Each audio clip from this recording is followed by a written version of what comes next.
Ready start. महोदय, उदाहरण के लिए खाद्यान्न में आत्मनिर्भरता का वर्तमान स्तर बनाए रखने के लिए भी हमें यह सुनिश्चित करना होगा कि हर साल खाद्यान्न में कम से कम 70 लाख टन की वृद्धि बराबर होती रहे।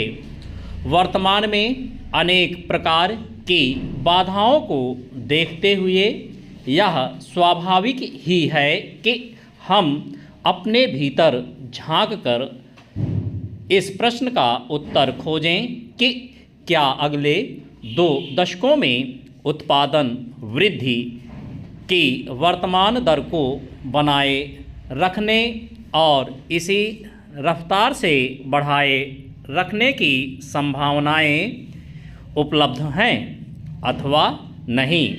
इसके साथ ही हमें इस बात पर भी विचार करना होगा कि हमारे अनुसंधान का आधार क्या इतना मजबूत है कि इन भावी चुनौतियों का टिकाऊ आधार पर सामना कर सकें।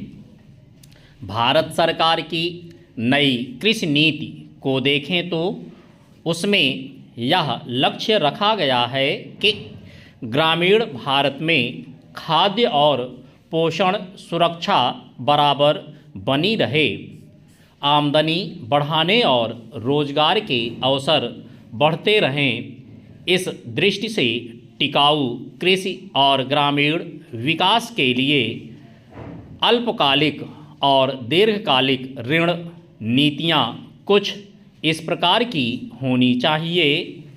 खाद्य उत्पादन में पौध प्रारूप को सुधार कर विकसित की गई गेहूं और धान की अधिक उपजशील किस्मों और मक्का, ज्वार तथा बाजरा में संकर ओज का उपयोग करके ही विशाल प्रगति की गई।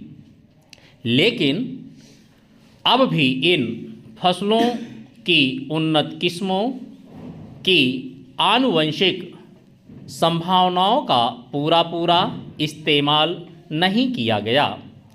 नहीं तो किसानों के खेतों पर और प्रयोगशालाओं के खेतों पर उपज के स्तर में इतना भारी फर्क देखने को नहीं मिलता। उदाहरण के लिए मध्यम अवधि वाले बौने धान की किस्में 6 टन प्रति हेक्टेयर तक पैदावार दे सकते हैं, जबकि सिंचित क्षेत्रों में इन किस्मों की औसत उपज 3 टन प्रति हेक्टेयर भी नहीं है। इससे साफ पता चलता है कि बौने धान की उपज संभावना का केवल 40 से 50% इस्तेमाल किया गया।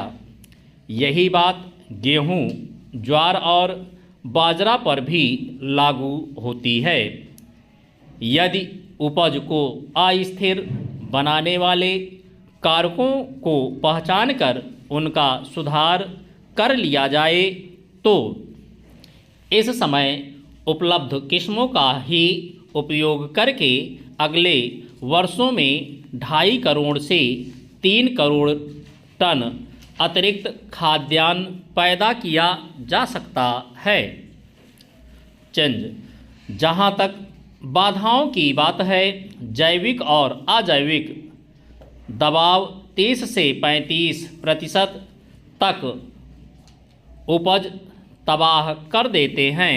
यदि किस्मों और संकरों में बाधा का वांछित स्तर दिया जाए और समेकित कीट प्रबंध की तकनीकें अपनाई जाएं, तो यह हानि काफ़ी हद तक कम की जा सकती है।